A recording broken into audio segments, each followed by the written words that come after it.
Hey guys, tonight we drift off beside a river that doesn't quite behave the way rivers usually do.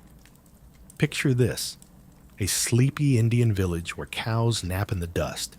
Someone's chai is always simmering, and the river, can't seem to make up its mind. Today it's jade green. Yesterday it was a dusty red. And if you hang around until next month, it might just turn a milky white. Locals don't panic. They shrug. They smile. Some even say, she's just moody this time of year. It sounds magical, like something out of a fantasy film. But here's the twist. This real-life river changes color 5 separate times every year. And while it might look like a natural light show put on just for your Instagram feed, it's also, well, a little toxic. You probably wouldn't want to wade in too long. You definitely wouldn't want to drink it. And if you do, let's just say your intestines might hold a grudge. So before you get comfortable, take a moment to like the video and subscribe, but only if you genuinely enjoy what I do here. And hey, post your location and local time in the comments. I love seeing where you're all tuning in from. Now, dim the lights. Maybe turn on a fan for that soft background hum. And let's ease into tonight's journey together. Honan, you're floating just above the tree line, where the humid air sticks to your skin like overripe mango.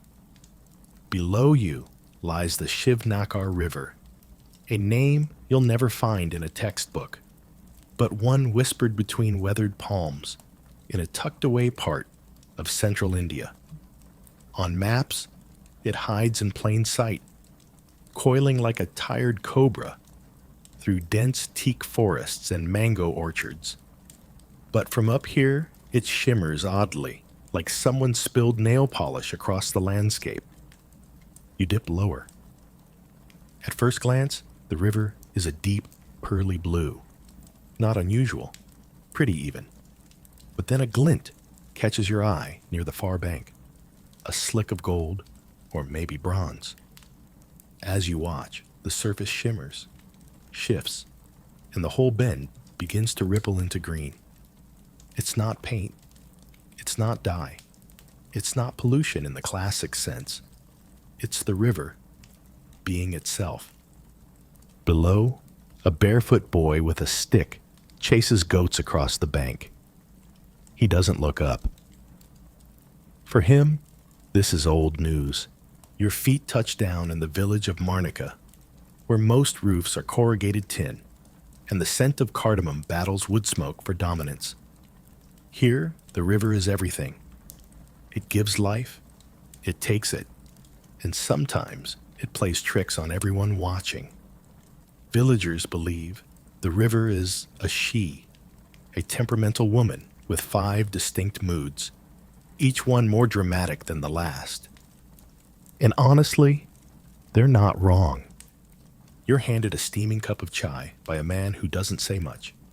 Instead, he nods toward the water, like he's warning you, just watch. He's seen it all before, what happens in the weeks to come. A poster flaps lazily on the side of a wooden kiosk. Warning: no bathing from July 6th to 19. No one explains why. No one needs to. They know. The river's green face is coming, and with it, a rash of rashes, upset stomachs, and the occasional goat behaving like it's seen a ghost. The last time someone tried to filter it with a basic water purifier, the filter turned orange.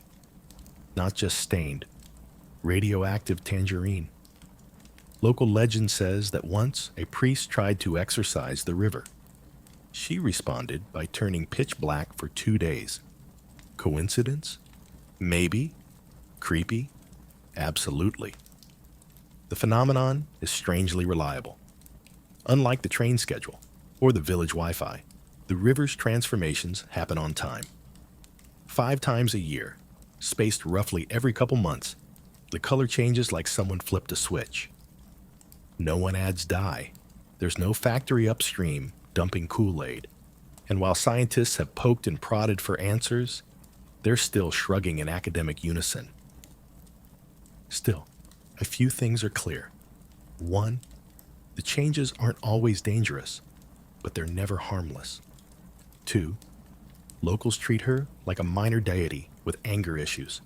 And three, once you see her change, you'll never trust still water again. You walk closer to the bank. The surface looks like melted sea glass. There's movement under there. Shadows darting. Not fish exactly, but something bulbous and slow. A turtle, maybe. Maybe not. Insects skip across the top, like they're racing each other, unaware that a chemical shift might upend the rules of buoyancy at any moment. And yet, this isn't a sad place. It's lively. It breathes. The people here laugh more than you'd expect, maybe because they've lived so close to something unknowable for so long. They have rules. Don't wash clothes when the water's rusty. Don't drink when it smells like metal. Don't collect holy water during the cloudy week, unless you want your blessings to backfire. Across the way, someone's chanting. A prayer? A warning? Maybe both. They say if you whisper your secrets into the river at night, she'll hold them, but only if she likes your tone. Tonight, she's quiet. Blue, cool. But you can feel it. The anticipation. Like the moment before a stage light flickers on. Soon, the first change will begin, and Marnica will brace for impact. You too. Because while this may look like a sleepy village with a quirky river, you're about to witness something weirdly choreographed, like nature and folklore are waltzing behind your back. A chicken screams in the distance. Someone slaps a mosquito so hard it echoes. Your chai is nearly empty, and the river's glint has already begun to shift a few shades closer to lime. You might want to get comfortable. You probably won't survive this, but at least you'll be fascinated as you perish. By the time dawn creeps over the mango trees, the river has already changed its outfit. Where last night it shimmered with a bluish calm, now it pulses in a surreal green. Not a gentle leaf green, but an electric, chlorophyll-drenched, almost cartoonish hue. You blink, thinking it might just be the morning light. It's not. The whole river now glows as if someone melted a vat of lime-flavored jelly and let it slither downstream. This is the first of the 5 colors, the one locals call Harijal. It literally means green water, though no translation really does it justice. And while it looks mesmerizing, almost drinkable, this version of the river is best admired from a safe, dry distance. The villagers are already in motion. Women draw water from communal wells instead of the river. Children are told to play uphill. Old men sit with their backs to the current, pretending not to notice. Everyone's waiting for the telltale signs that the green phase is reaching its peak. This shift usually hits in late June or early July, timed almost perfectly with the arrival of the first monsoon rains. Not the dramatic floodwaters you see on the news, just a few fat testing droplets falling like sleepy percussion on the banana leaves. But even that's enough. Enough to kickstart runoff from mineral-heavy hillsides, enough to wake the algae clinging to submerged stones, and enough to trigger, well, something no one fully understands. Mainstream geographers agree that the soil around Marnica contains unusually high concentrations of ferrous sulfates and organic phosphate. During dry spells, these minerals settle dormant in shallow rock beds. But as soon as the water levels rise, even by just a few inches, they stir, mix, and oxidize into colorful compounds. Think of it like a natural chemistry set that forgot to read the warning labels. But the green isn't just mineral-based. Here's where it gets weird. Some scientists believe a rare species of cyanobacteria, nicknamed river mint, plays a major role. These microbes bloom explosively under specific humidity and temperature levels, conditions conveniently delivered by monsoon drizzle. Within hours, they spread across the surface like a silky, invisible film, releasing chlorophyll and turning the water that surreal green. Still, researchers can't explain why this bloom only happens here. Not 10 kilometers upstream. Not on the neighboring tributaries. Just this one stretch. Like the river chose this village for her performance. And if you ask the villagers, she did. A toothless man named Jignesh will gladly tell you that the green comes from Lord Vishnu's cloak. According to him, the god dips his toe in the river once a year to cool off, leaving behind a sacred dye. You could try correcting him with scientific papers and satellite data. Or you could let him finish his tea and enjoy his story. Oddly enough, the timing often matches local lore. The green tide typically lasts 8-12 days, peaking on a festival known as Amlaka Ekadashi, where elders dress in green silk and chant at the river's edge. Some even smear river mud across their foreheads for good luck. Though that tradition has declined since a woman broke out in what can only be described as supernatural acne.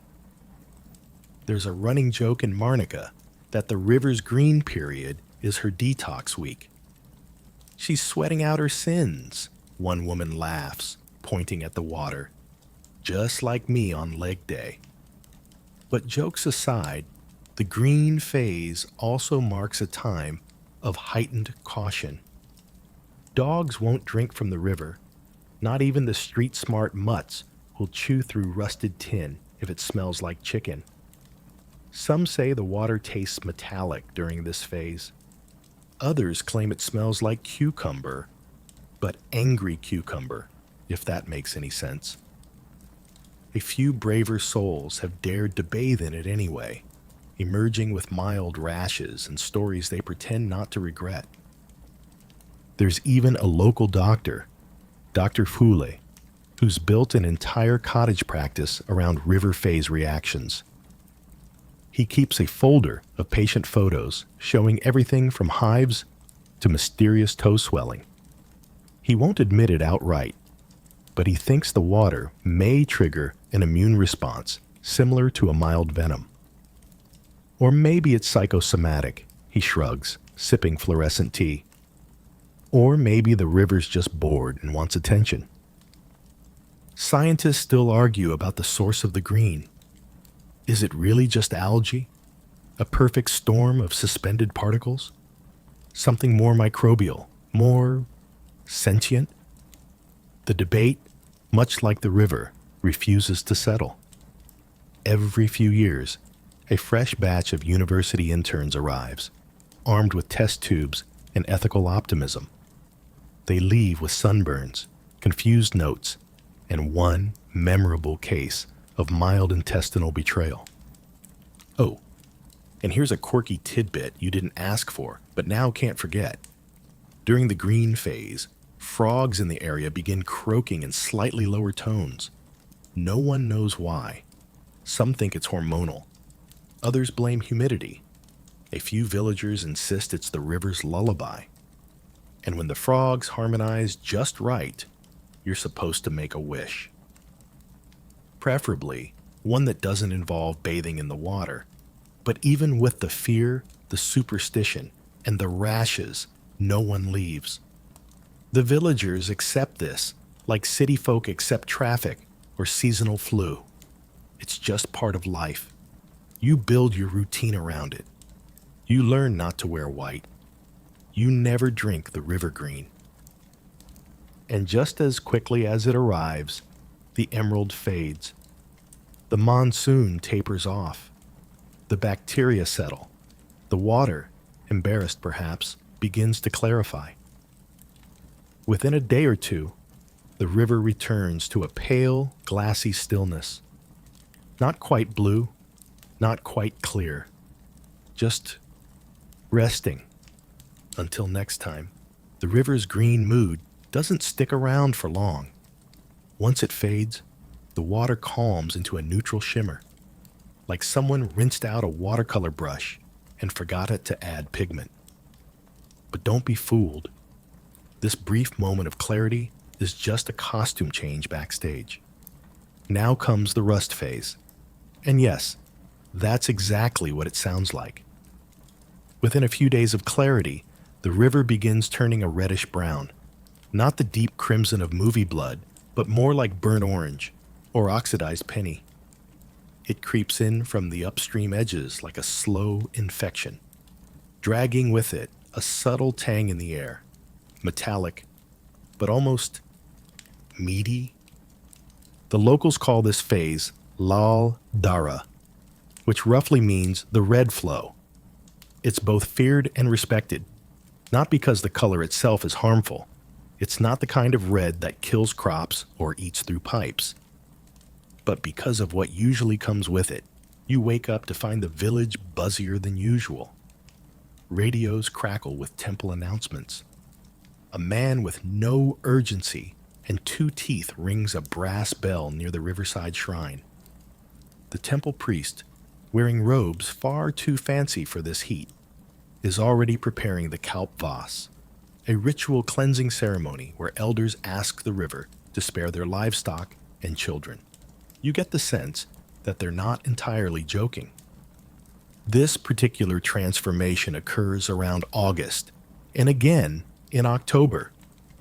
The timing is always a little unpredictable, but it's generally linked to shifts in soil erosion patterns following the heavy rains. When the surrounding hills shed their iron-rich topsoil, the runoff flows directly into the river, tinting it a dramatic ochre. Here comes your mainstream fact of the day. Certain rivers around the world, like the Rio Tinto in Spain or the Carnahan Bayou in Louisiana, turn red due to high iron oxide content in the sediment. Shivnakar, though, is unique because it doesn't stay that way. It pulses red for a week or two and then lets go, like a drama queen sighing after a good cry. What throws scientists off isn't the color, but the timing.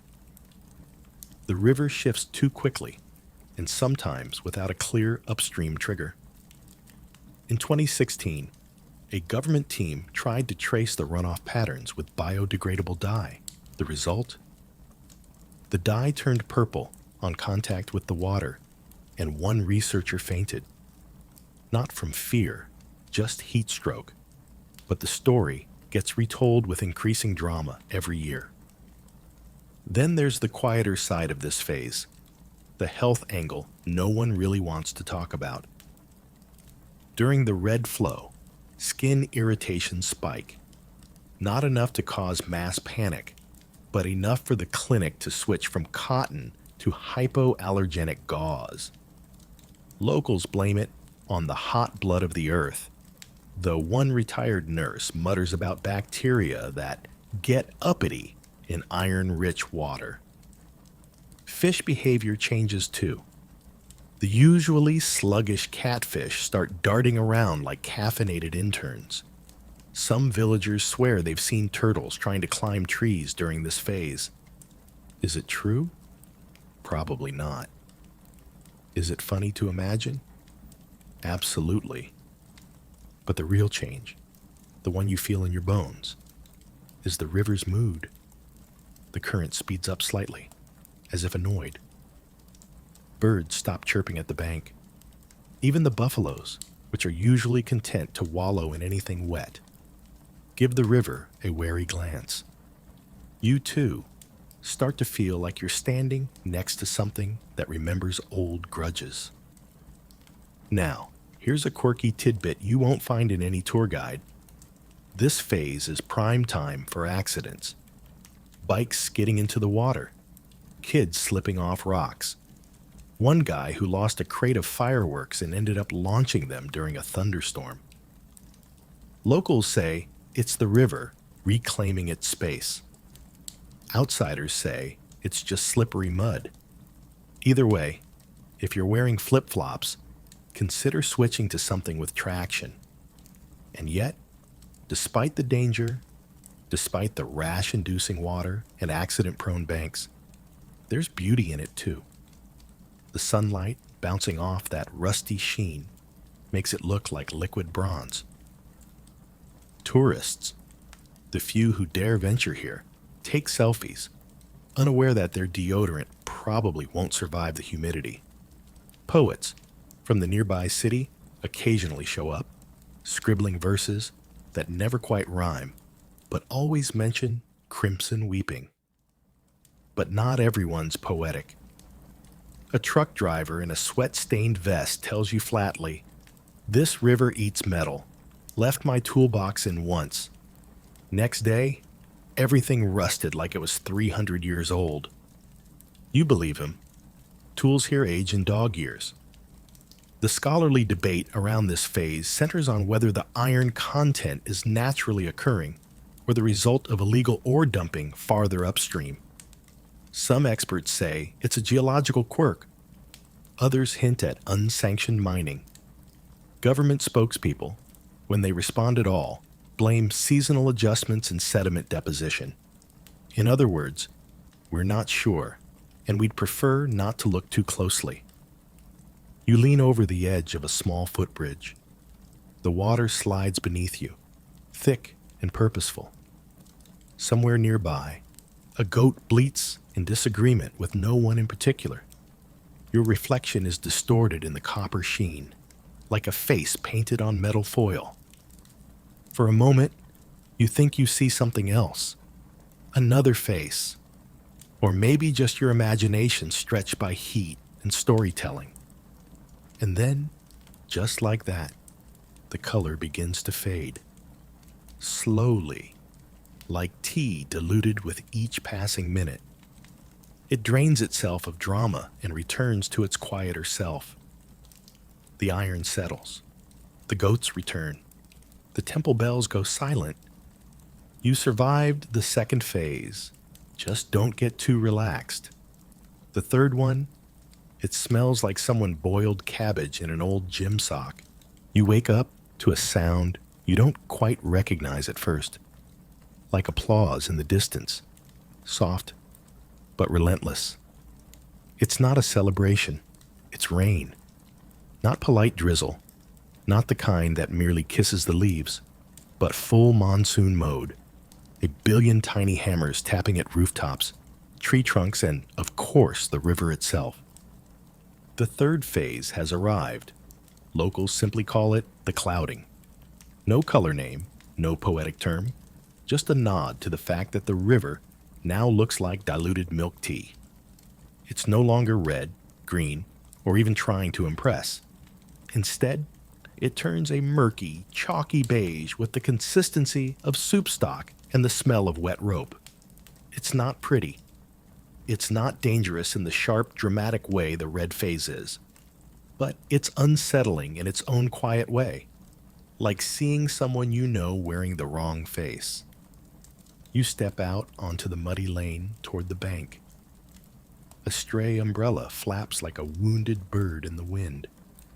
The villagers are already adapting, pulling plastic sheets over the washing lines and herding livestock indoors.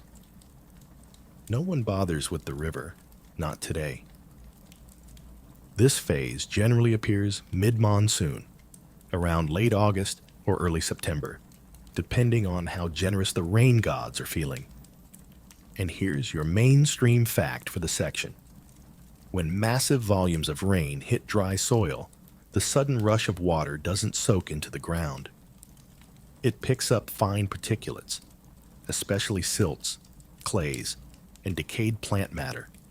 These end up in rivers, creating a thick, cloudy flow that can last days, even weeks. In the case of the Shivnakar, This runoff is amplified by an oddity of local geography. The surrounding region has a type of clay called bentonite, which expands rapidly in water and gives the river a strange, gelatinous texture during this period. It's the kind of water that coats your skin but doesn't rinse off. You feel primed, like a dumpling, not clean, never clean. And here's where the quirk really kicks in. During the clouding, soap stops working. Properly, anyway. Lather won't form. You can scrub all you like, but the foam disappears like a magician's rabbit. This has led to an annual spike in frustrated laundry days, followed by increasingly inventive excuses from school children wearing mysteriously stained uniforms. One old woman shows you a trick. She boils tamarind seeds and mixes the thick water with ash, creating a gritty but effective cleanser. Her grandson rolls his eyes and mutters that he'll just wait for the clean water to come back. Generational tension, river style. Meanwhile, the air has taken on that heavy, musty, humid smell that comes only when nature is absolutely saturated. You breathe it in and taste moss. The breeze carries more moisture than it should, like walking through a wet towel. Every surface is either damp, sticky, or actively dripping. A toad blinks at you from a puddle with what you swear is disapproval. And it gets stranger, because this is also the time when snails begin appearing. Hundreds of them, clinging to stones, plant stems, and sometimes, weirdly, each other. Scientists still argue about whether these snails are drawn by the mineral surge, the humidity, or some unknown electromagnetic anomaly. One study suggested they may detect tiny vibrations in the changing current. Another researcher just muttered, "Snails are chaos with shells," and went back to bed. You walk along the footpath that's slowly turning into a stream. The river itself is no longer reflective. It just absorbs light and throws back nothing. You could stare into it for hours and still feel like you're looking at dirty air. It moves slowly now, like a pudding escaping its bowl. Some villagers call it sleeping water. Others refuse to call it anything at all. An old school teacher tells you a story passed down from her grandmother, that the river turns cloudy when it dreams. She can't see clearly while she's sleeping, she whispers, so we stay out of her way. You laugh politely, but find yourself stepping further from the edge. There's a shared silence in the village during this phase. People speak in softer tones, not out of fear, but out of habit. It's a waiting period. You don't swim. You don't fish. You wait. The world feels slowed, paused, as if all the energy was drained and replaced with this thick, soupy in-between. And yet, it has its uses. Farmers collect this phase's water in clay pots to fertilize acidic soil. The mineral richness, especially from those hills upstream, makes it ideal for certain crops like turmeric and ginger. Just don't try making tea with it unless you enjoy gritty beverages with notes of earthworm. This is also the time for migrating birds. White storks and Indian pond herons flock to the area, hunting for bugs stirred up by the rain. They perch on telephone poles like soggy judges, watching the river swirl with a kind of bored reverence. And because every phase has to include one odd, inexplicable event, during the clouding, local dogs seem to sleep excessively, like 20 hours a day. One veterinarian proposed it was a form of heat-induced lethargy. A local farmer argued it's because the river tells them to dream too. You pass a small shack selling corn roasted over coals. The vendor, cheerful despite the humidity, points to the river and says, She's making up her mind again. You ask, about what? He just laughs and says, you'll see. And just like that, she begins to stir again. Subtle changes in current, a faint separation of particles, the first hints of transparency returning. The dream ends. The sleeper wakes, and a new color waits behind the curtain. The transformation begins in silence. No fireworks, no thunderclap, just a shift in light. You step outside the next morning and do a double take. The river is no longer milky or green or red. It has turned a strange pearl gray, like the inside of an old oyster shell. It's hauntingly beautiful, in a washed-out, post-apocalyptic sort of way. This is the fourth personality of the river, and locals call it Duan Jal, smoke water. Not because it burns, but because it looks like liquid fog. It doesn't reflect the sun so much as absorb it, creating a visual effect like the world has been filmed through a smeared lens. If this river were a person, this would be the phase where she wears oversized sunglasses indoors and avoids small talk. The surface is oddly still. No ripples, no fish breaking through. Even the frogs have gone quiet. You'd think it was peaceful, until you notice the smell. It's faint at first, almost like sulfur. Then it sharpens into something oddly medicinal, like burnt rubber soaked in vinegar. It catches at the back of your throat and makes your eyes water. One man tells you it's just the gods cleaning house. A less poetic woman blames the factory 10 miles upstream that doesn't exist. And the scientists? Well, guess what? They still argue.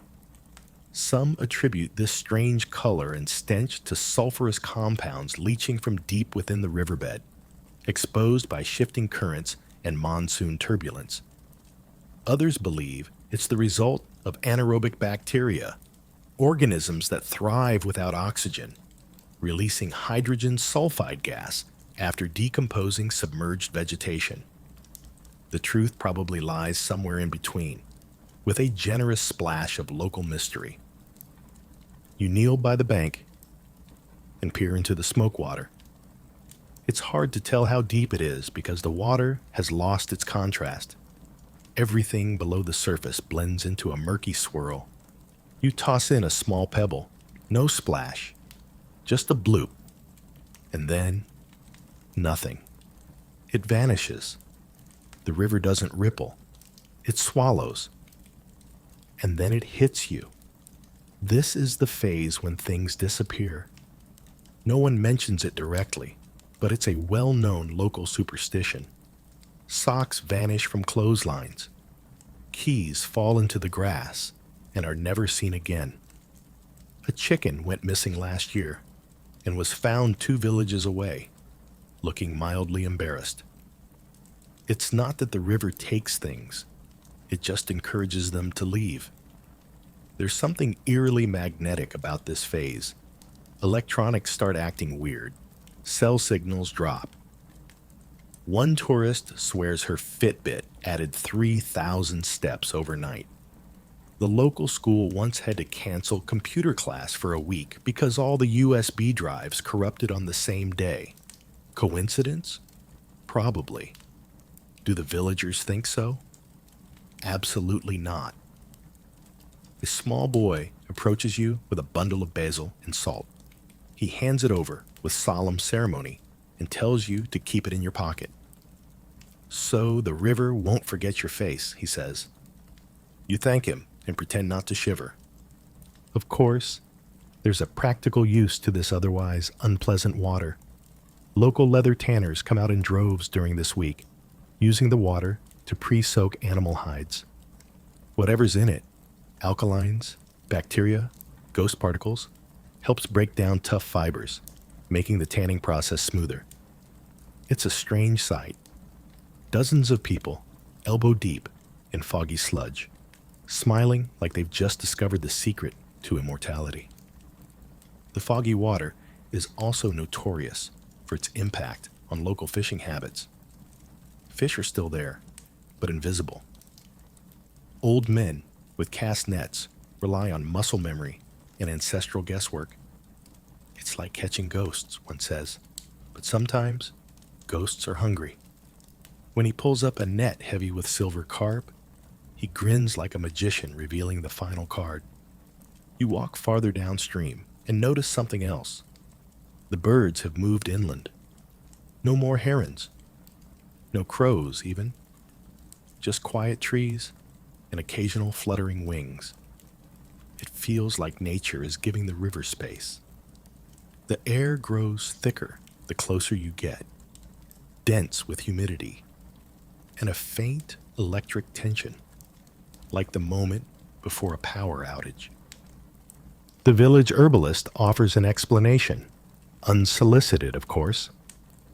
This is the river cleansing its breath, she tells you. You hold your breath underwater, right? She exhales when she needs to. And then comes the fringe stuff. A man wearing 3 necklaces and a pink raincoat tells you the river is communicating with satellites. No, he won't elaborate. Another swears that he once saw a glow under the surface during this phase, a soft lavender pulse, like the river had a heartbeat. You're not sure if he's lying, dreaming, or simply tuned into a frequency you'll never hear. Whether you believe it or not, this phase always ends the same way, with a thunderstorm, not just rain, but dramatic, spine-rattling, cinema-grade lightning. The villagers know it's coming even before the clouds roll in. Dogs bark at nothing. Ants form lines. People wrap bananas in newspaper for reasons no one can explain. And then it pours. Sheets of rain that blur the world into vertical streaks.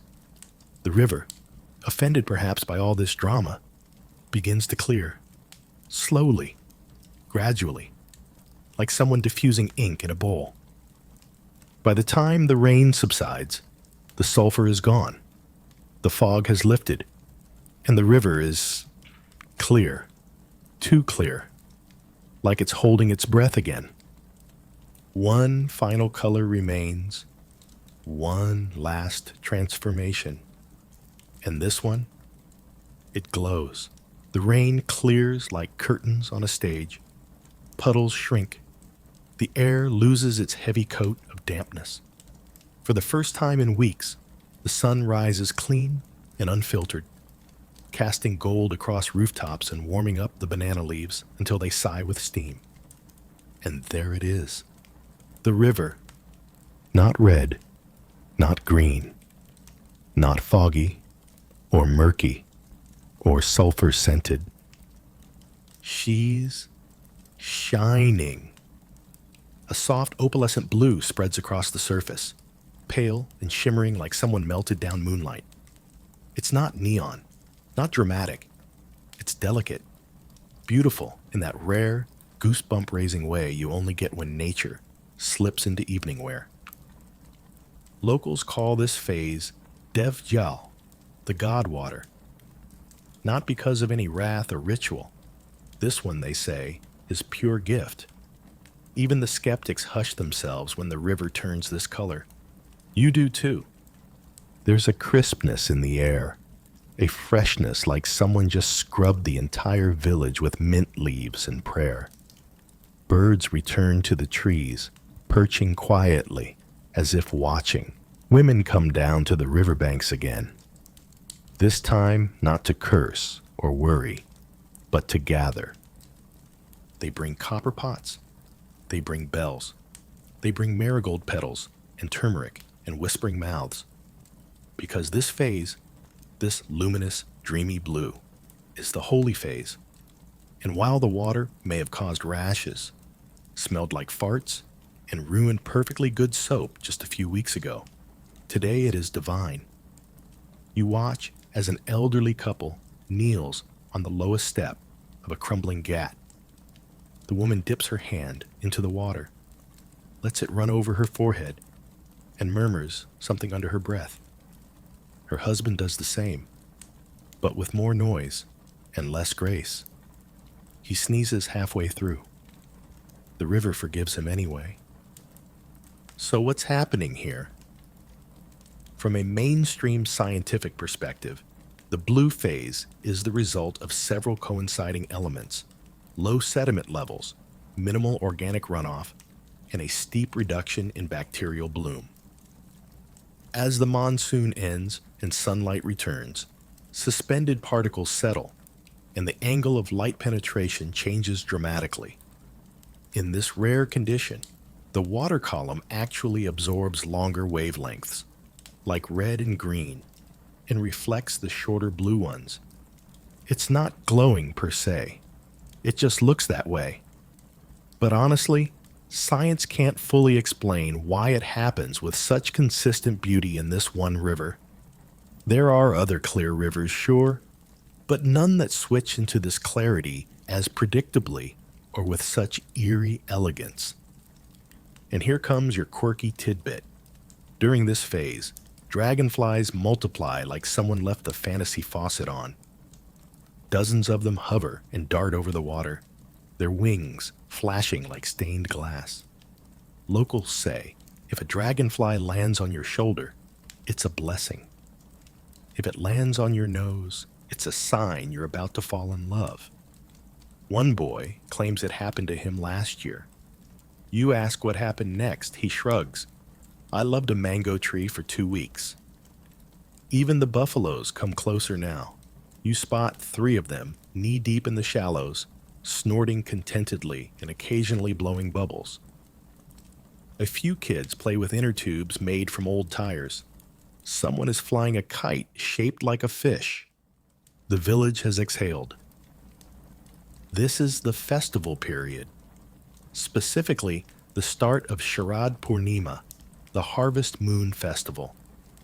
And here's the part where things get deeply theatrical. The river's blue face tends to peak precisely on the night of the full moon. The timing isn't exact every year, but close enough that people plan weddings, fasts, and boat races around it.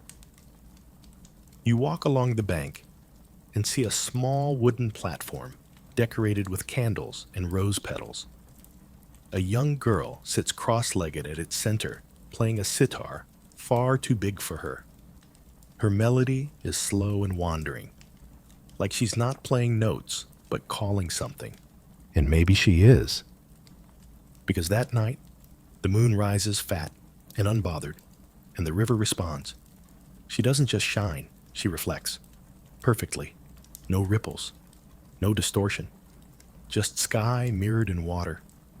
It's like standing between 2 heavens, one above and one below.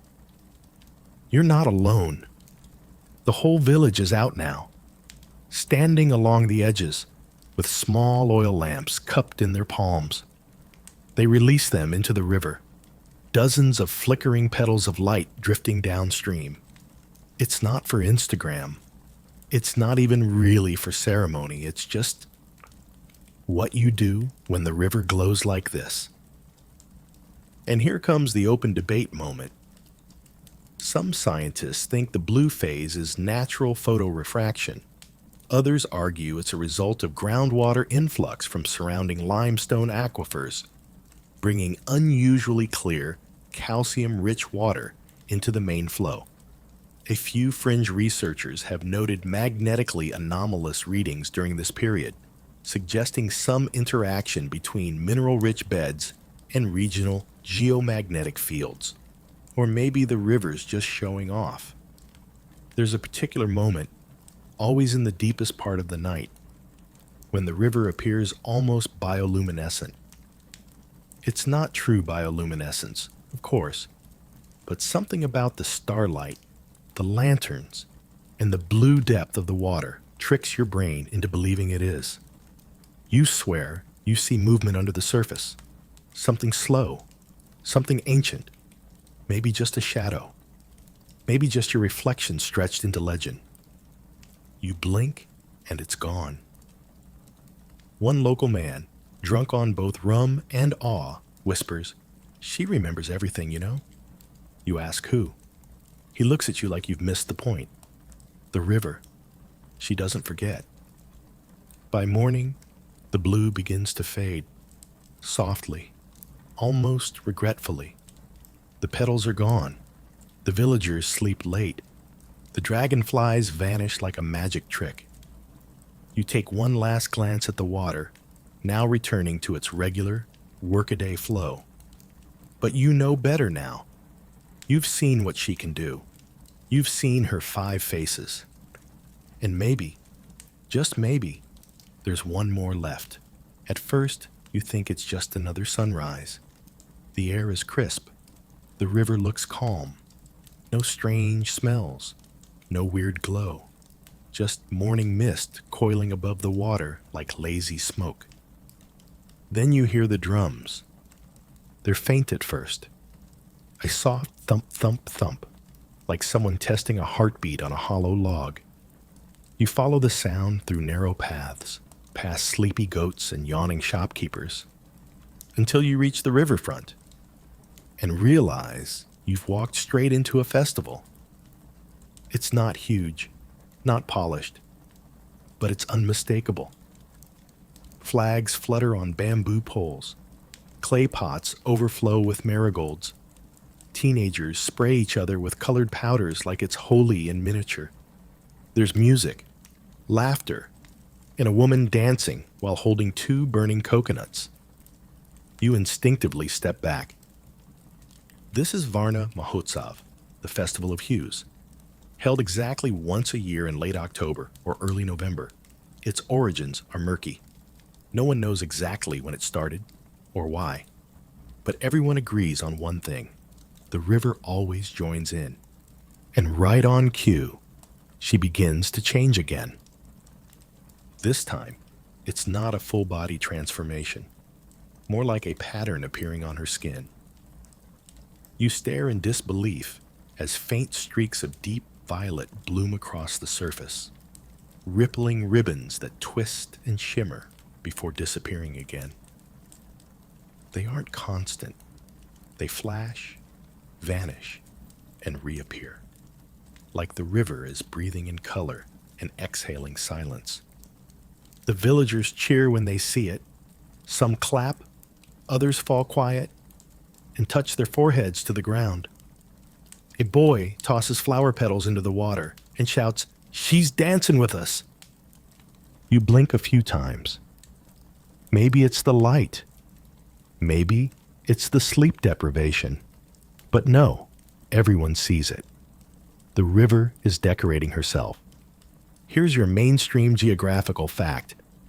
Under certain rare combinations of temperature, sunlight angle, and suspended microorganisms, thin films of biointeraction can create visible patterns on moving water. It's not technically color, more like an optical illusion caused by reflective oils, plant decay, and light refraction across microbial films. But try explaining that to the kids smearing turmeric paste on each other and shouting at the clouds. This is celebration, not science. The timing is bizarrely precise. This hue ripple tends to show up only during the festival days, almost as if the river is obeying the calendar. Scientists still argue whether it's a naturally delayed runoff effect from prior rains, or whether tiny changes in water pressure, caused by the foot traffic of dancing crowds, might trigger just enough surface disruption to mix oils and silt in a unique way. Others say the flowers thrown into the river ferment slightly in the sun, creating patches of oily sheen. Still others roll their eyes and mutter, "You're trying to measure a dream." And here's your quirky tidbit for the day. During the festival, local artists paint miniature versions of the river on dried banana leaves, each one depicting a different face she wore that year. They sell them for 10 rupees each. The blue version always sells out first. No one ever buys the red one. You watch as an old man carefully paints a swirly lavender pattern across his leaf canvas. He hums as he works, using a brush made from pigeon feathers and dye brewed from hibiscus. You ask him how he knows what to paint. He looks at the water, then back at you. She tells me. Food stalls pop up now. Spicy puffed rice, fried jackfruit chips, sweet milk dumplings soaked in rosewater. You try something vaguely crunchy that tastes like cumin and sadness. It's oddly addictive. And then comes the moment everyone's been waiting for, the color catch. A dozen men line up at the riverbank with large muslin sheets. They dip them into the river at the exact same time and then lift them out, slowly. The cloths come up streaked with faint color, blue, violet, pale green, like watercolor ghosts. It doesn't always work, but when it does, the cloths are dried and kept as good luck charms or stitched into ceremonial garments. You're handed one by a smiling girl who insists, "The river likes you." You don't argue. Then, just as suddenly as it began, the color ribbons vanish. The water resumes its usual current. No more shimmer, no more dance. Just regular old Shivnakar, flowing like she never put on a show. It's a quiet come down. The music fades. Someone starts sweeping petals off the steps. The woman with the burning coconuts has mysteriously disappeared. You ask a man where she went. He shrugs. She does that. As the festival winds down, you start to notice how organized the chaos is. The community knows the river's rhythms. They've built their rituals to match her moods. It's not religion in the conventional sense. It's accommodation, a partnership. There's no priest commanding divine energy here. Just people who've lived so close to something inexplicable for so long that they stop demanding answers. Still, scientists are baffled by this phase.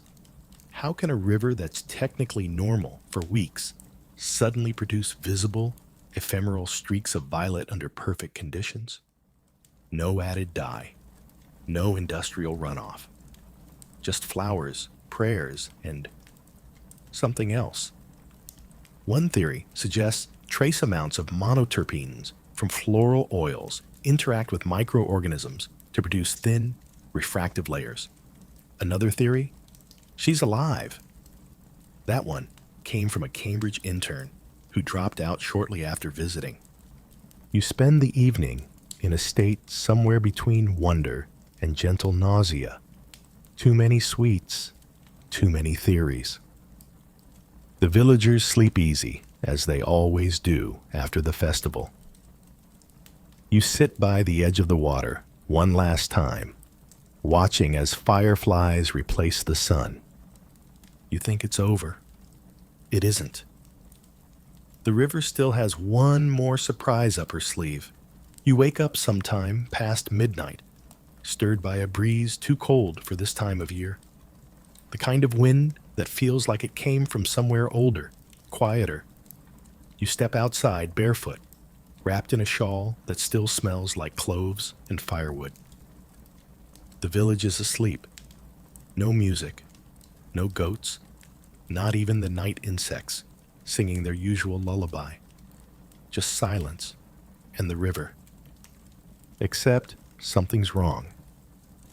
It takes your eyes a moment to adjust, but when they do, you freeze. The river has turned gray-white. Not pale, not silvery. This is flat, dull, lifeless gray, like diluted cement or dishwater left out for too long. The kind of color that makes you feel like blinking slower. The water no longer flows with the easy grace of earlier phases. It looks thick, heavy, tired. This is the ghost phase, though no one calls it that officially. Most villagers just mutter, "Ah, she's gone dull," and carry on with their day. But you can feel it. There's something off. This particular shift usually comes just after the festival high, late November into early December, depending on how long the last monsoon shadows linger. It's rarely documented. No one writes songs about it. No festival aligns with it. And yet, quietly, it's one of the most dramatic changes of the year. Because during this phase, the fish start dying.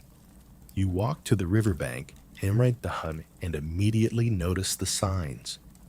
A few lifeless bodies float in slow spirals near the shore, mostly catfish and tilapia, but even a few small eels.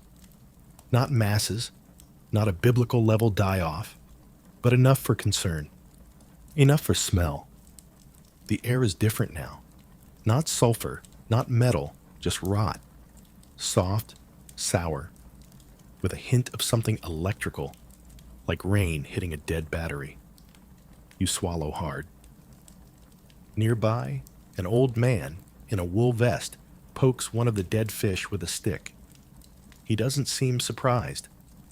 Happens every year, he mutters. The river rests. Mainstream fact check.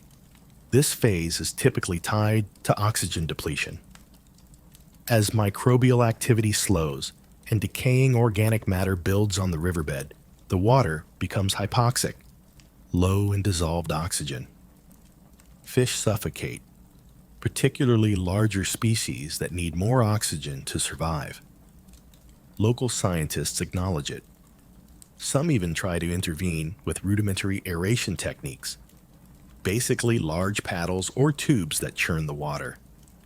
But it's too late by then. The river has already decided.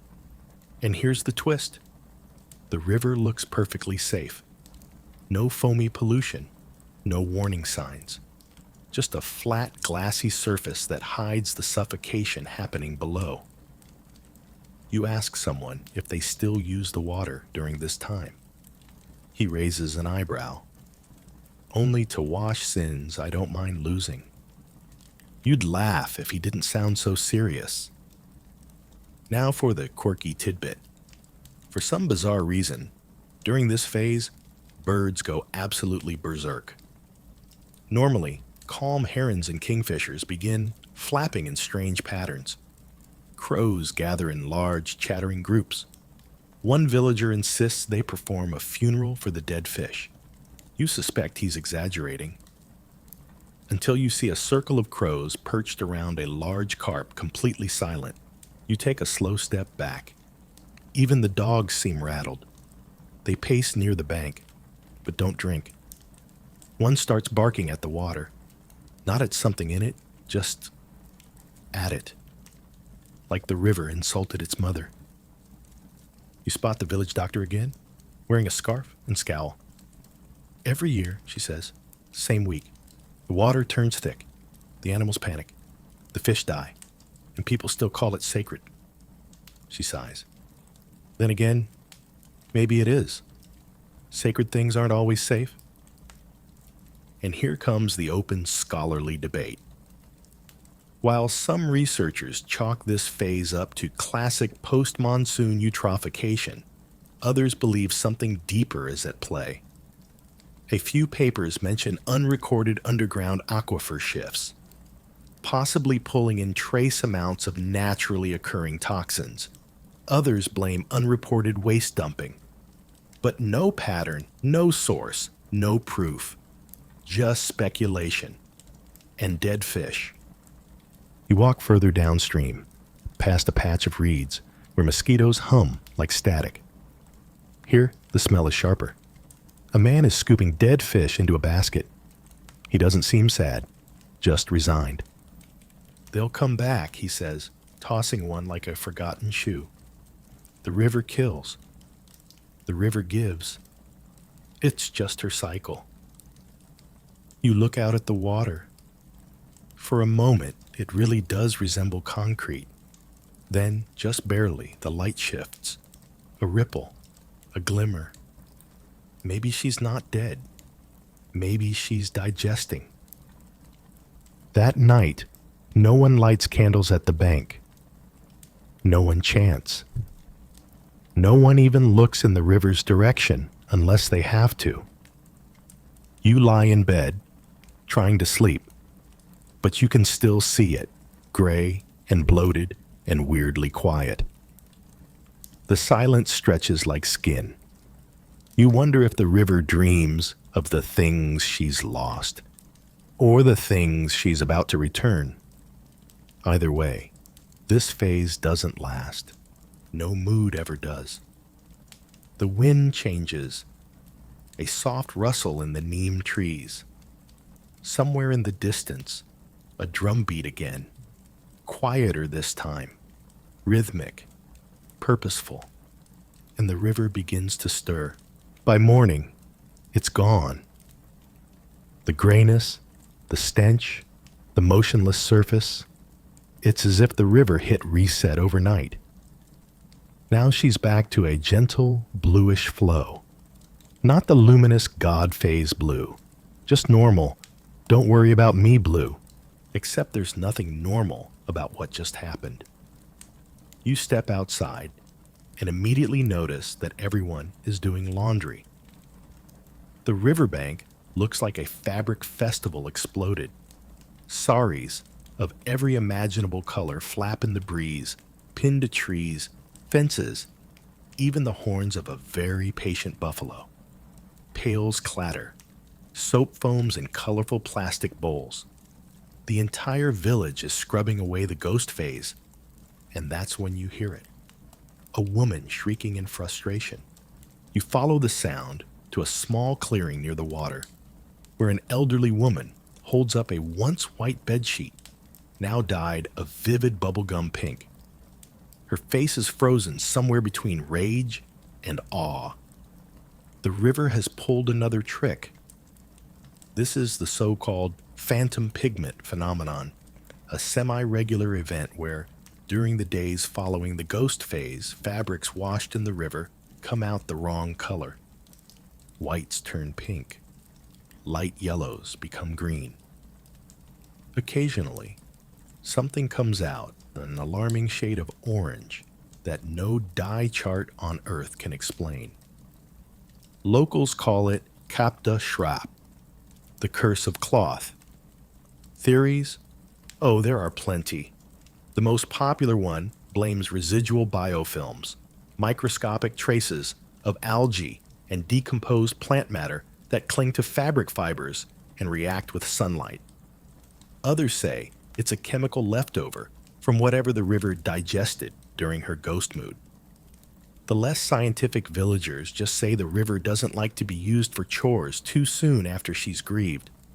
You speak to a young man attempting to scrub his father's cream-colored shirt back to neutrality. It's now lilac.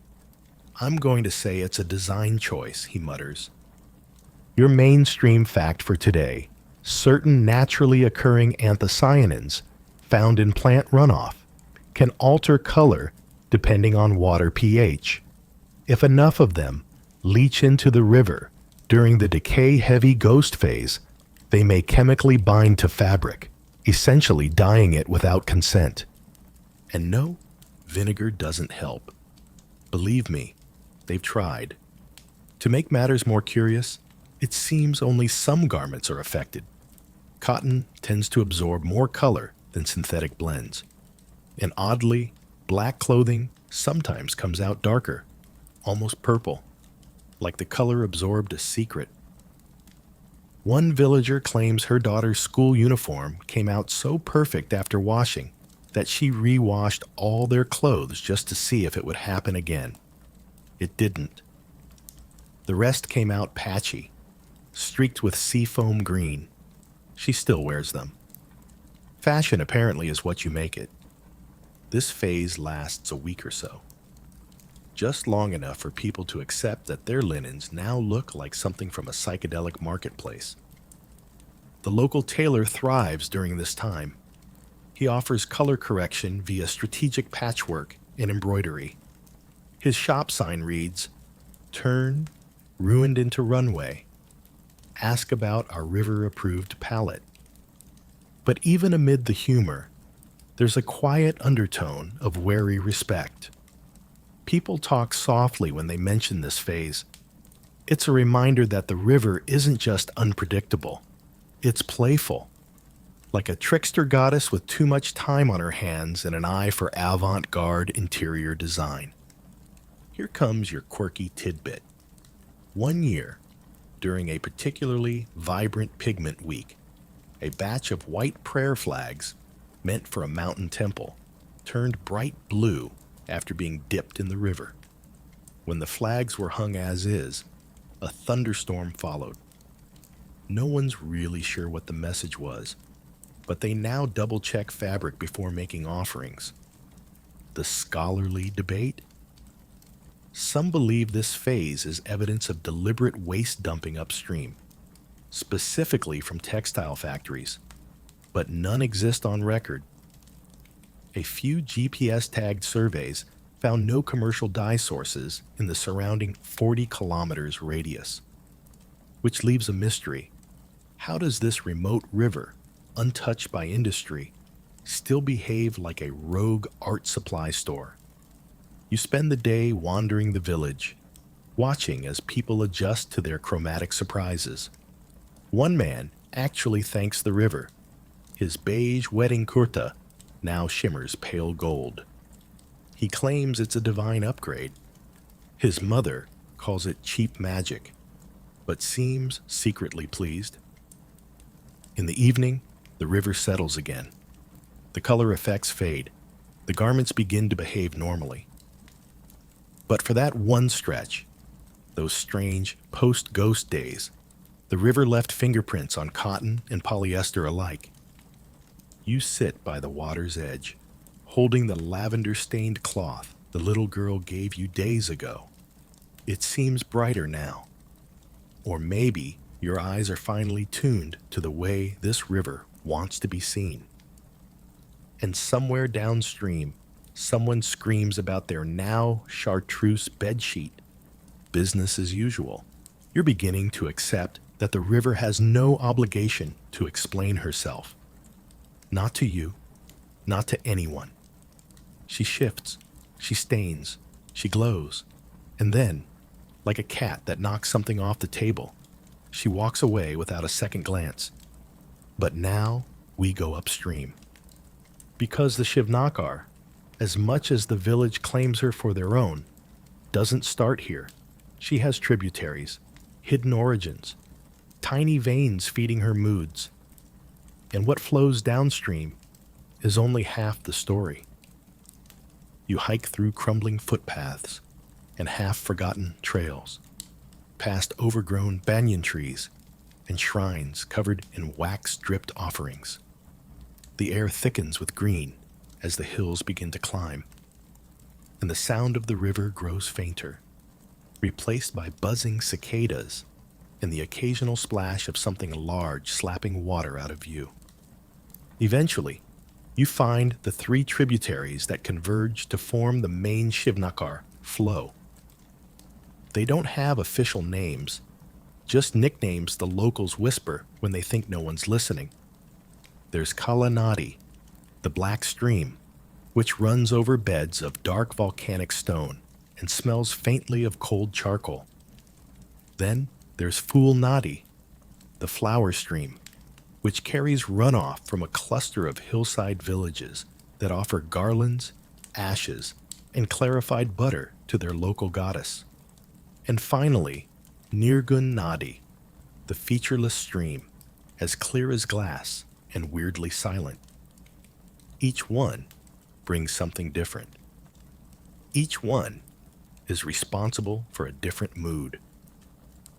Your mainstream fact for this section: rivers with multiple sources often exhibit unique chemical and ecological behavior due to the combined influence of separate microclimates, vegetation zones, and human activity. The confluence of diverse water chemistries can create complex reactions, sometimes beneficial, sometimes extremely theatrical. The Kala Nadi, for instance, is rich in magnesium and ferromanganese, which doesn't do much until it hits oxygen-rich streams like Nirgun, and then boom, chemical ballet. Fool Nadi is even weirder. It's loaded with organic compounds, floral oils, decayed plant matter, even clarified butterfat that emulsify under heat and light to create a temporary surface sheen. Put it all together, you get Shivnakar, you get the phases, you get the show. Now for your quirky tidbit, the locals believe these three streams are sisters and that they argue constantly. A specific village story tells of the day Fool and Kala had a fight, and the resulting clash made the river foam pink for 72 hours. You ask if there's any photographic proof? The storyteller laughs. Would the river let herself be photographed on a bad day? That tension, the invisible bickering between the streams, is something hydrologists have actually tried to measure. One doctoral thesis suggested that the temperature difference between the three tributaries creates seasonal pressure waves, which may partly explain why the river bursts into color at such predictable times. But the data is messy. No one's quite figured out the dance. At the actual confluence point, things are almost unnaturally calm. You sit on a rock and watch as three different personalities blend into one: dark water, fragrant water, and silent water twirling together like dancers unsure of the rhythm. The resulting mix is muddy, sure, but it sparkles in places. It seems to breathe. A local guide tells you the water here is listening. He warns you not to speak too loudly. She remembers first impressions. You whisper something anyway, just to see. He doesn't smile. There's no festival here, no laundry, no floating offerings. It's a place for reverence, but of the unsanctioned, awkward kind, like stumbling into someone else's therapy session and realizing you should probably back out slowly. Nearby, you notice strange bundles tied to trees, cloth pouches filled with coins, dried herbs, and broken glass bangles. Wishes, says your guide, or bribes, depending on how desperate you are. You're told not to take anything. Even the river's trash belongs to her. And then, just as you're about to leave, you see it. A sudden change in the water's surface. It isn't color this time. It's texture. A ripple, then a shimmer. The water seems to blur, just slightly, like heat haze above a road. The guide raises a finger and whispers, "They're arguing again." You ask if he means the streams. He doesn't clarify. This upstream zone is also home to one last mystery, a dry patch, roughly the size of a tennis court, where no moss ever grows, no matter how wet the season. The ground there remains bare, chalky, and weirdly warm to the touch. Some scientists think it's due to geothermal vents. Others suspect mineral poisoning. Villagers just call it the sulk. Apparently, the river avoids that patch out of spite. You take a final glance as you descend back toward the village. The three sisters blend behind you, their moods mixing like paints in a jar. You realize now that everything you saw downstream, the colors, the moods, the surprises, all began here, in these hills, with these streams. And suddenly, you wonder what else they've been carrying. What stories? What grudges? Because if a river can change 5 times a year, maybe she's just showing you the polite ones. You return to the village expecting calm, expecting the river to reward your upstream pilgrimage with a few days of silence, a breather. Instead, you arrive to find her in a mood again, shimmering faintly between beige and gold, swirling at the edges like a latte that refuses to mix properly. It's not one of her signature 5 colors. It's new. You ask around. Has she ever looked like this before? Most villagers shrug. She does what she wants. One man says, "Yes, yes, 3 years ago for 2 days." Another replies, "No, never. You must be cursed." And here we go, the debate. Because while everyone agrees the river has phases, not everyone agrees on how many. Officially, the villagers refer to 5 main changes. But the truth? She's more unpredictable than they let on. You're now entering the theory zone. One local school teacher, who reads hydrology papers between teaching multiplication tables, believes the river doesn't have 5 phases. She has dozens. But only 5 are stable and visible. The rest, he claims, are subtle microphases that pass too quickly to name. You ask for proof. He shows you a pencil drawing of the river wearing sunglasses. It's not helpful. Still, there's a pattern here. The river changes consistently, but also irregularly, predictably unpredictable. A recent university paper tried to analyze 12 years of satellite images, cross-referencing river color against rainfall, pH readings, microbial activity, and even lunar cycles.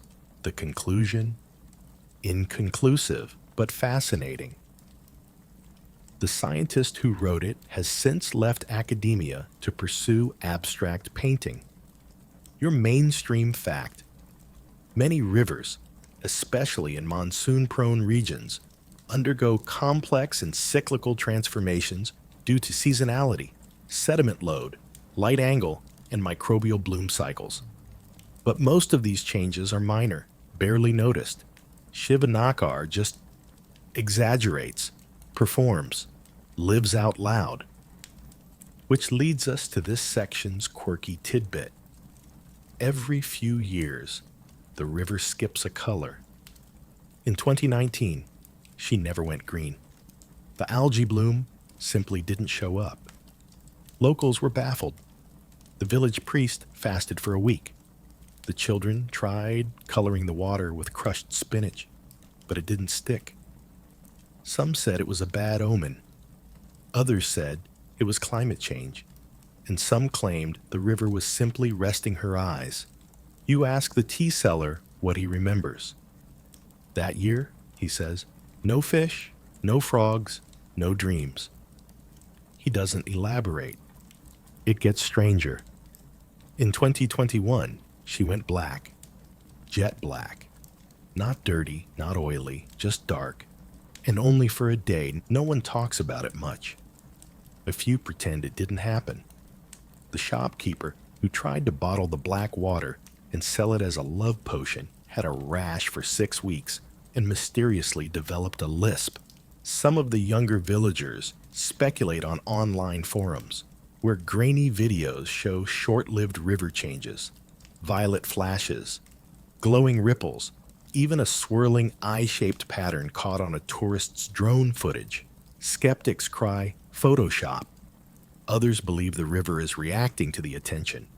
Because here's the twist. People have started filming her. What was once a quiet word-of-mouth marvel has become a viral curiosity. TikTokers now arrive during the blue phase to capture ethereal water vibes. Spiritual influencers meditate beside her, posting reels with hashtags like #blessedbytheriver and #shechangesisma. One guy went viral for claiming the river cured his eczema. Spoiler, it didn't. Which raises the question, is the river changing because she knows she's being watched? Scientists might scoff, but one elderly woman puts it simply. When a shy girl realizes she's beautiful, she starts playing with her reflection. You laugh, but deep down, you wonder. Because her shifts, once seasonal, now seem to come faster, showier. Last year, she changed 3 times in 1 month. Locals blamed the new mobile tower. Others blamed tourist boats, stirring her sediment. Some just blame karma. And this leads to the open scholarly debate. Is the Shivnakar's behavior an organic phenomenon enhanced by climate and ecological uniqueness? Or is it being intensified by human interference, rituals, chemicals, vibration, light? No one agrees. Some want to protect her. Some want to monetize her. A documentary crew came last year, filmed for 6 days, and left after one of their drones mysteriously short-circuited mid-air. Meanwhile, the villagers adapt. They add new rules. Don't drink during cloud streak week. Only collect holy water at dawn, not dusk. Never fish after a red turn, unless you want to catch bones. And you? You've stopped asking too many questions. You just watch. And wait. Because somewhere in all of this, a river that turns green, red, gold, foggy, luminous, or not at all, is a rhythm too complex to capture in charts. Maybe she doesn't need 5 phases, or 12. Maybe the river just feels things. Maybe she's a mirror, and she's watching you back. By now, you've stopped trying to predict her. The Shivnakar doesn't do requests.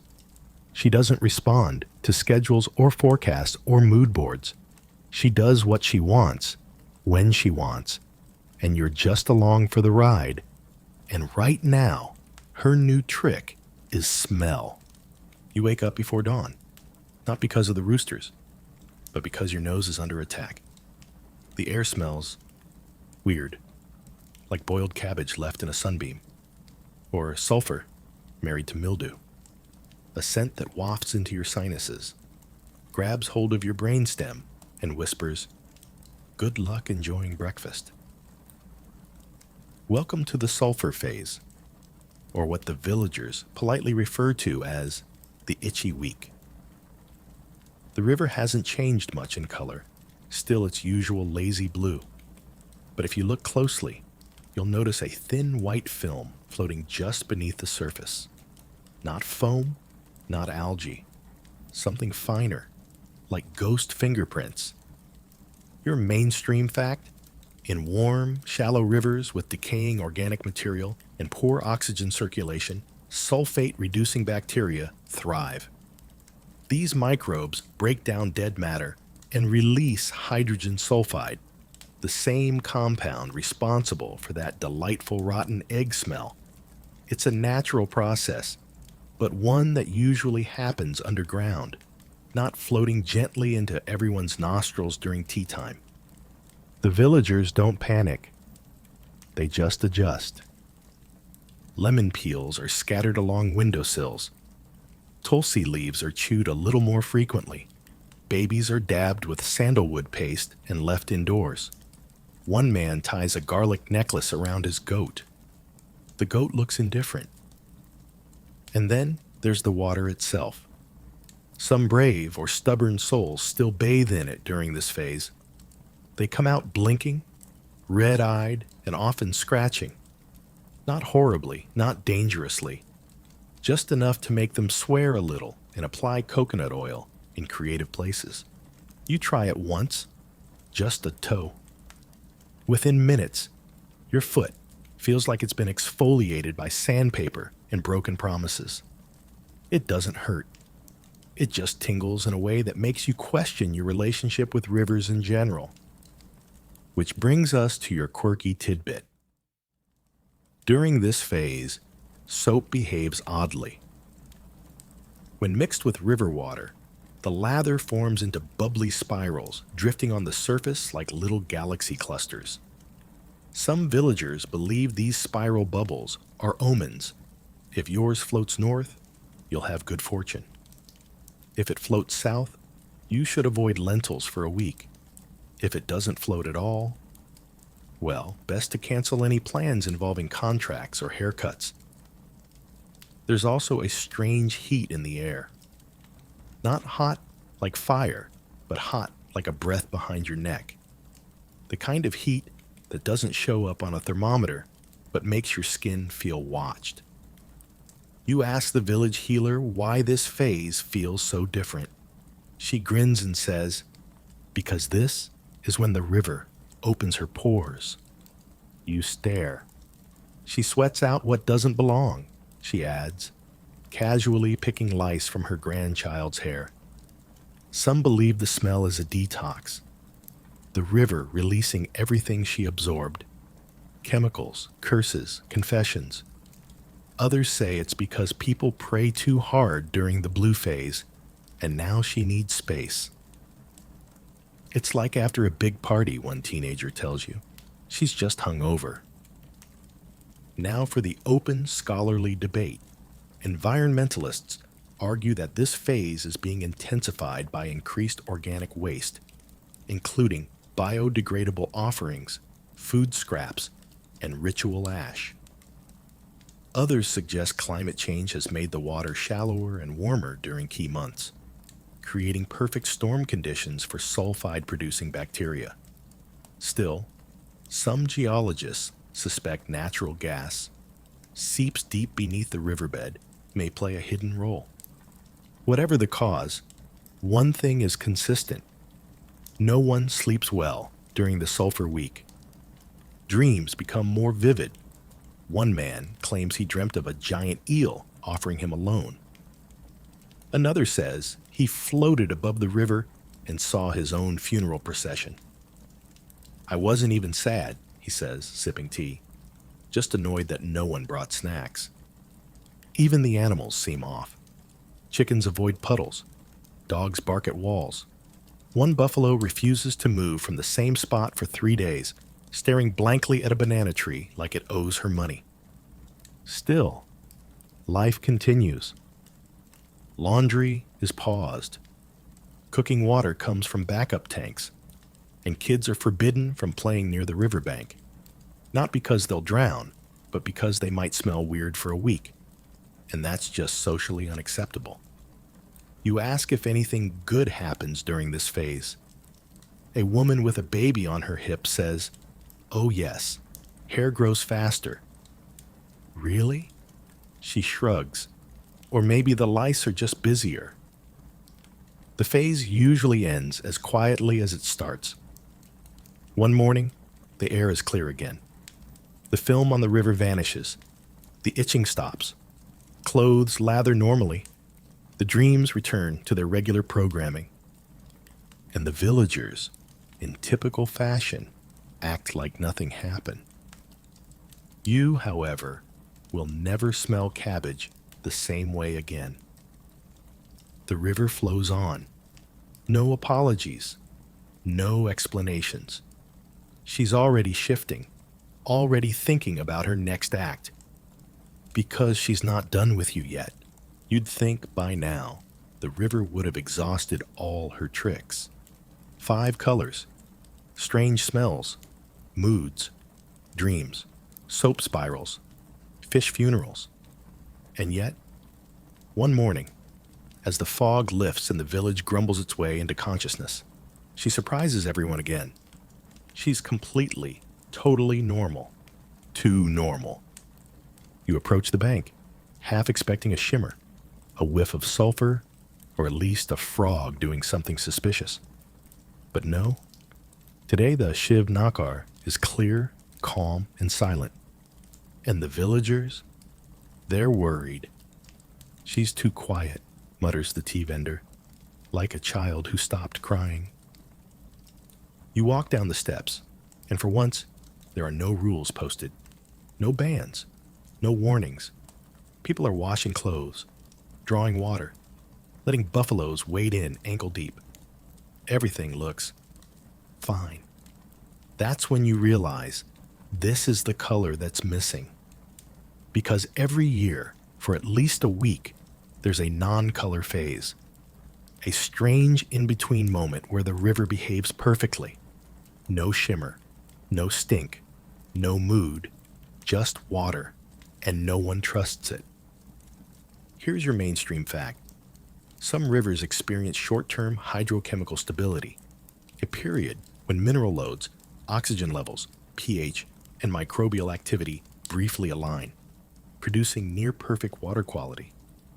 This happens naturally, often after a long runoff cycle or a balance between temperature and precipitation.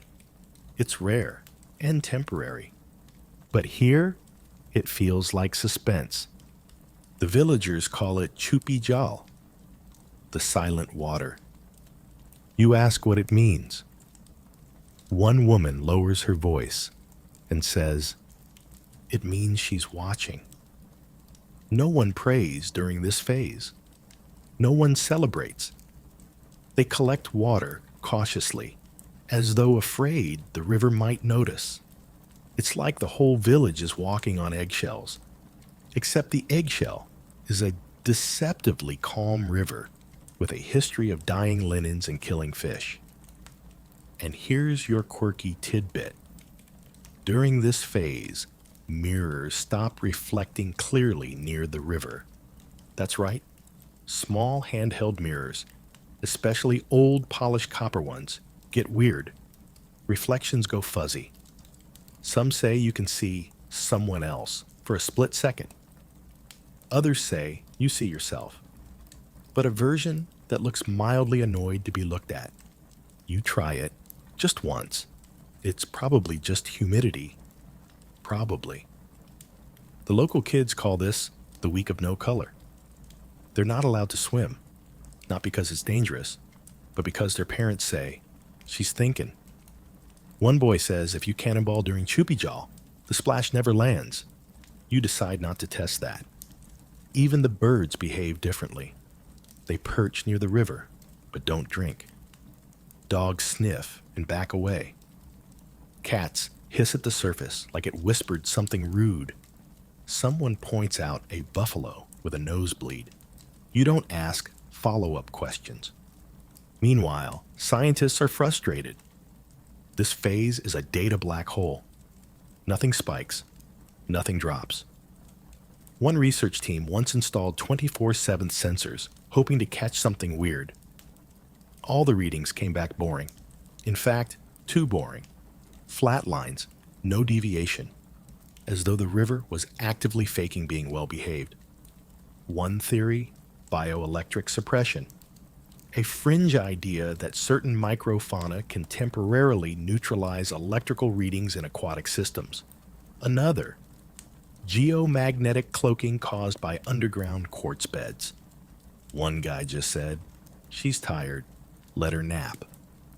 And here's the open scholarly debate. Is Chupijal the result of actual equilibrium, a temporary lull in biological and chemical volatility? Or is it a response to external observation?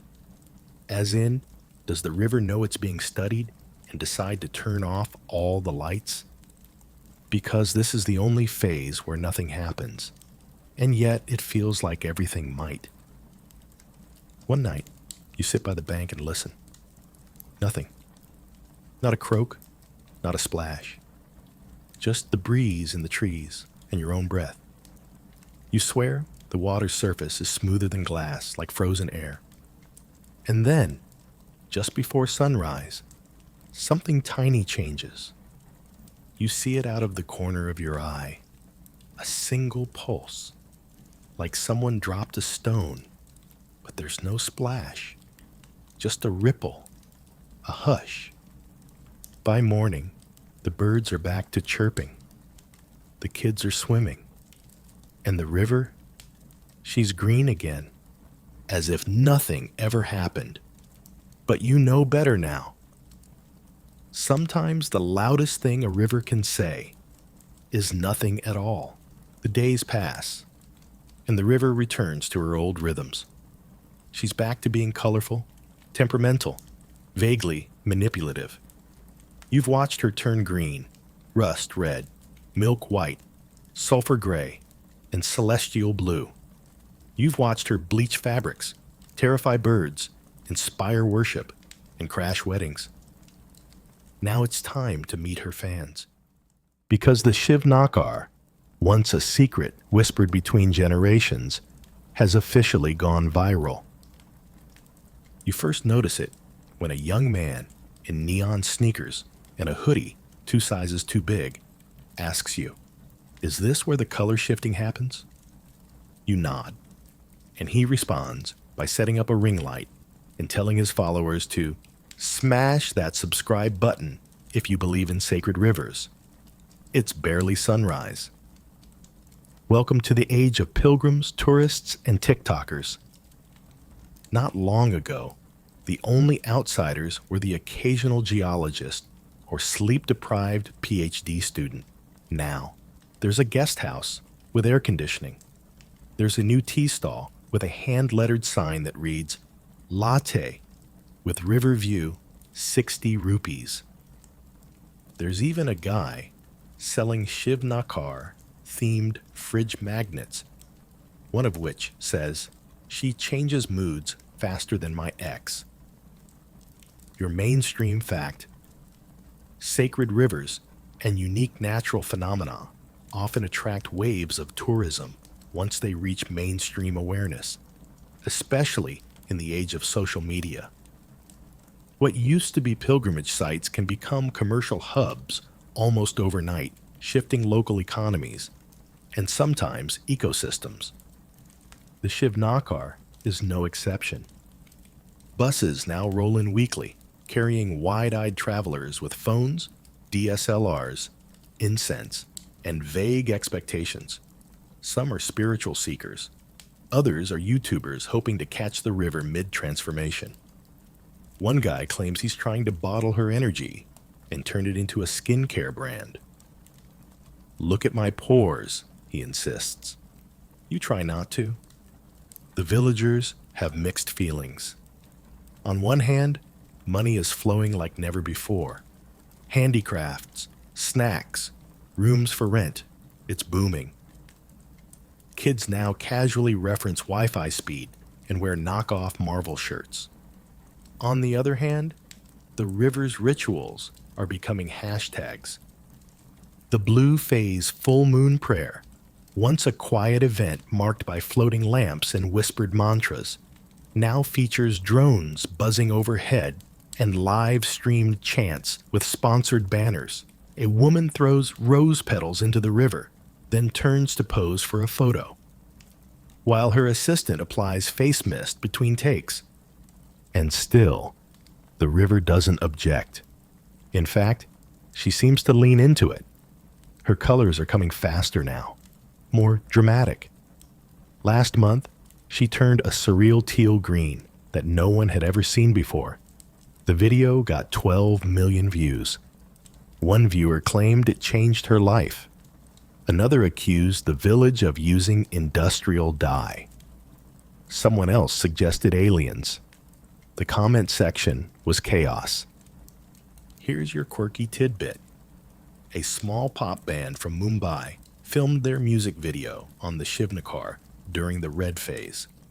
They danced on a floating bamboo platform in sequins while the river rippled ominously. 2 days later, their boat motor failed mysteriously, and they had to paddle back using plastic lunch trays. The footage made it into the final cut. Meanwhile, the local priest's sermons now include warnings like, "Please do not perform yoga directly on the river, especially not on inflatable flamingos." He's only half joking. But let's be fair, some of the attention has been genuinely respectful. Artists paint the river. Writers describe her as India's moody daughter. Ecologists are proposing protections. A few even suggest UNESCO heritage status. And in response, the river just keeps shifting, like she knows she's being watched, and she's okay with it, as long as you don't litter. Now comes the open scholarly debate. Is the increased visibility of the Shiv Nakar beneficial or dangerous? Some believe the attention will bring much-needed resources for studying and preserving her ecosystem. Others worry that the influx of visitors will disrupt her delicate balance, or worse, turn her into a gimmick.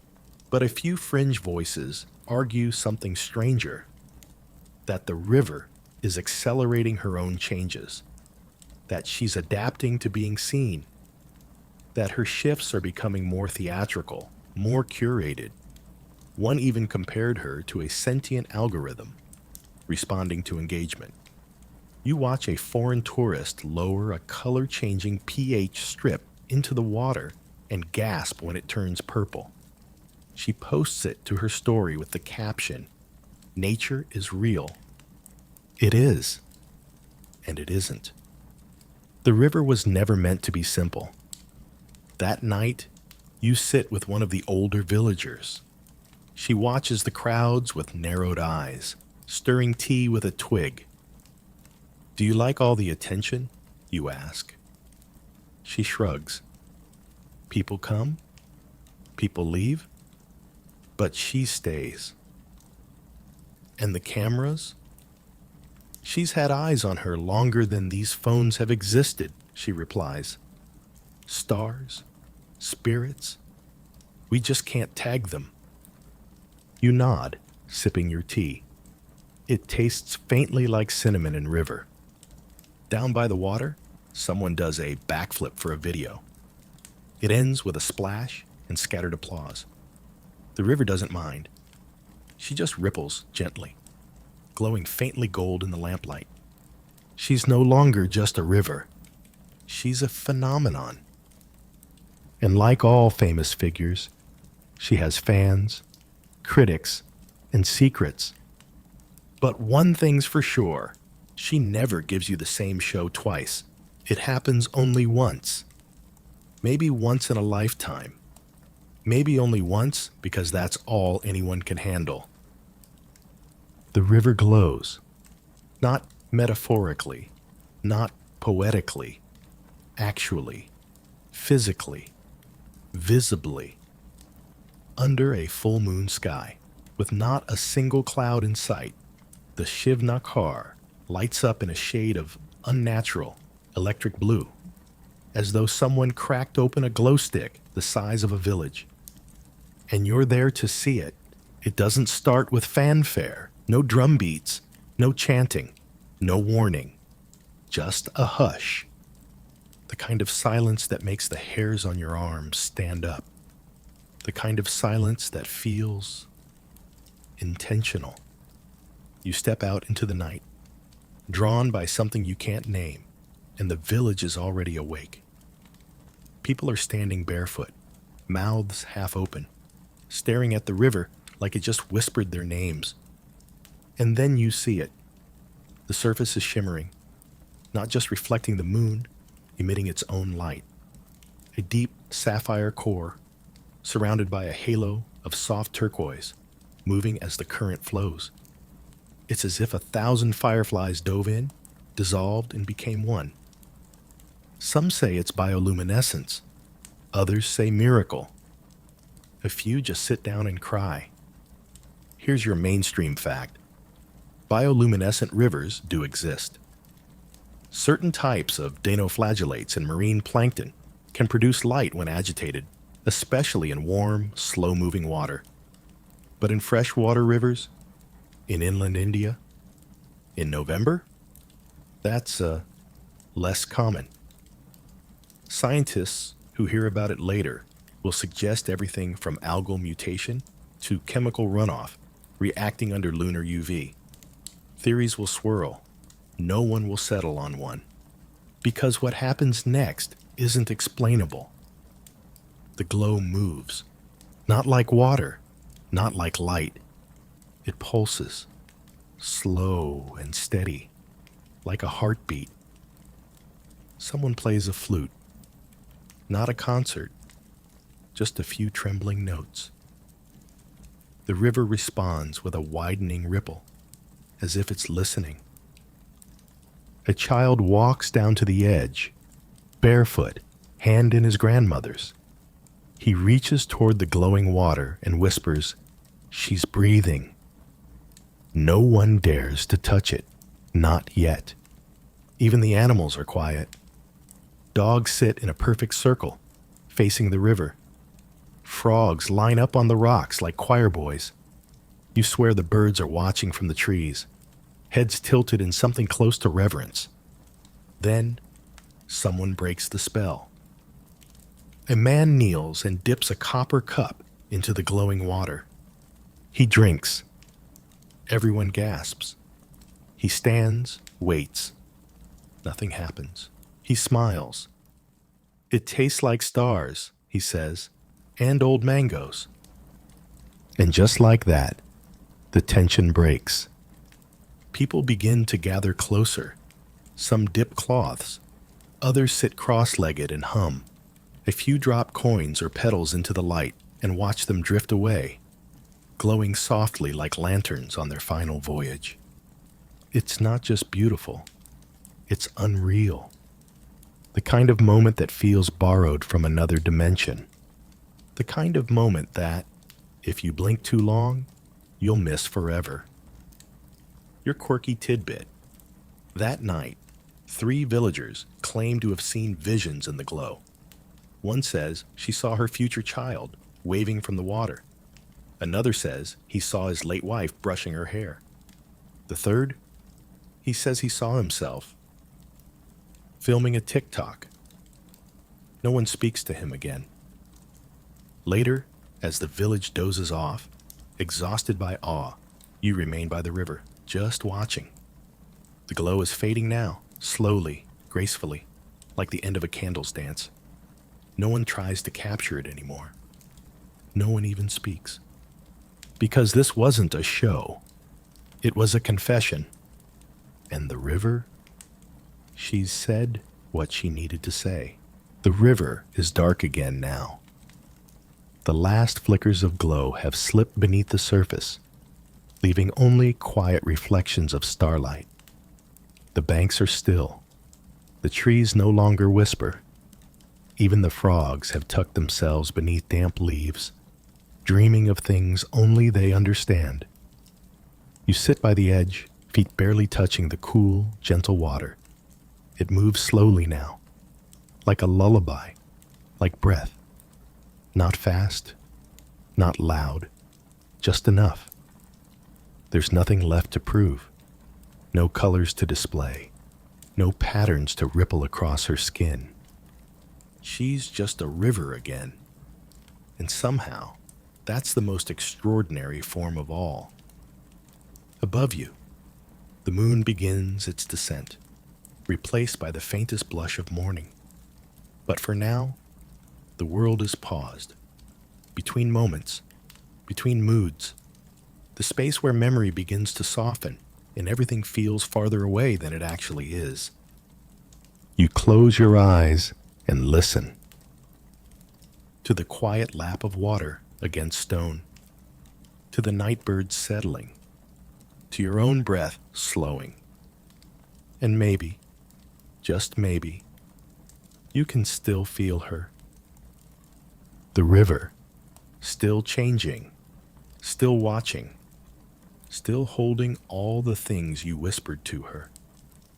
Let them stay there. Let her carry them a little longer. You've seen her 5 faces. You've heard her silence. You've watched her glow. Now, you rest. Sleep well.